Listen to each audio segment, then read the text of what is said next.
As I mentioned, I've divided session 2 of Bible Study for Everybody into 3 parts. The first part was in reference to the Old Testament. This part will be in reference to the New Testament and its historical development. And the third part will look at how scholars determine ancient manuscript accuracy and internal consistency. So let's move on then to the New Testament. The New Testament was written roughly between 45 AD and 100 AD. The order that those books were written is generally believed to be as follows here. And those time frames are kind of rough. The 100 AD could be as late maybe as 125 AD. On the other hand, there are scholars who think that the New Testament books were entirely written by about 80 AD. So you can see that there's some latitude there in the way scholars look at these and in what they think. These writings were in general acceptance in the various home churches. Copies were made and distributed. There was widespread acceptance of these as the holy epistles by the Way, which was what the early home church was called. The New Testament list, after all this floating around, was finally compiled around 331 AD.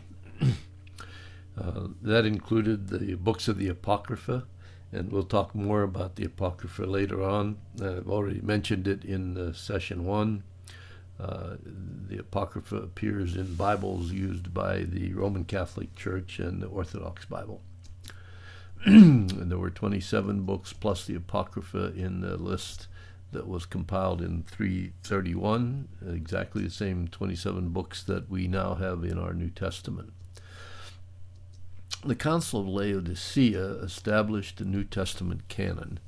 The canon is, as I said, is a ruler or a guideline for straightness or a guideline for accuracy, if you will think of it that way in terms of the books of the Bible. The criteria, the Septuagint, which I mentioned in the first session from regarding the Old Testament, was accepted as the Old Testament, and the criteria that were used to determine which books should be included in the New Testament were these. One, that they had to have been written around the time of the apostles and by an apostolic author or someone who was working, a student of the apostle.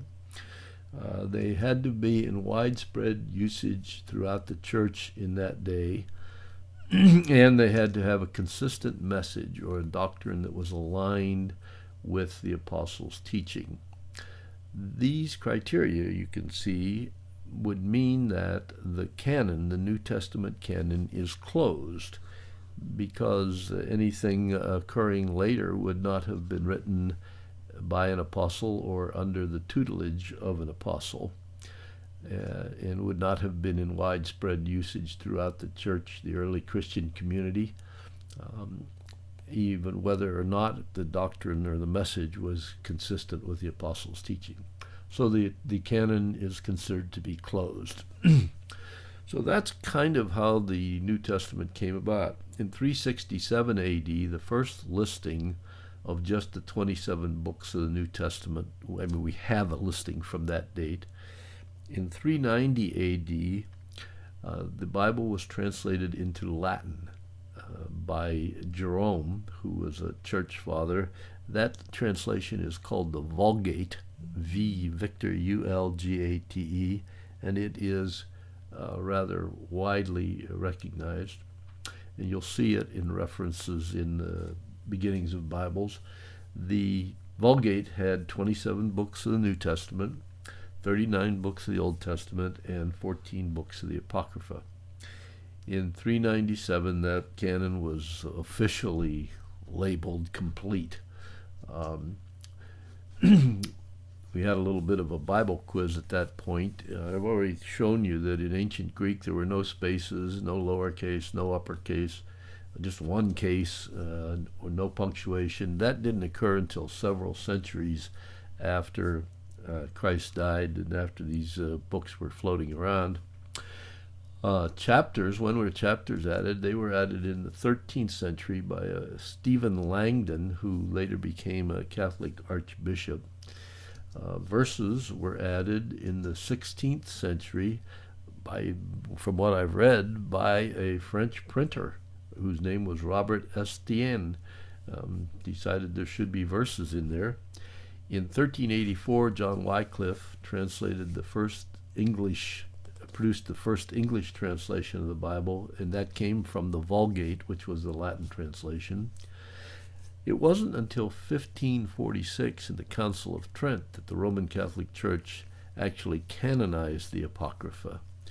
The Apocrypha then began disappearing from Protestant Bibles during the Protestant Reformation. In 1885, roughly, they disappeared from the King James Version. In 1901, from the American Standard Version.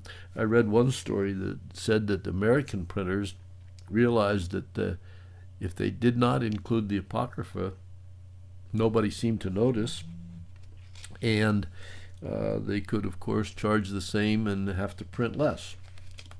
I don't know if that's true or not, but I did read it.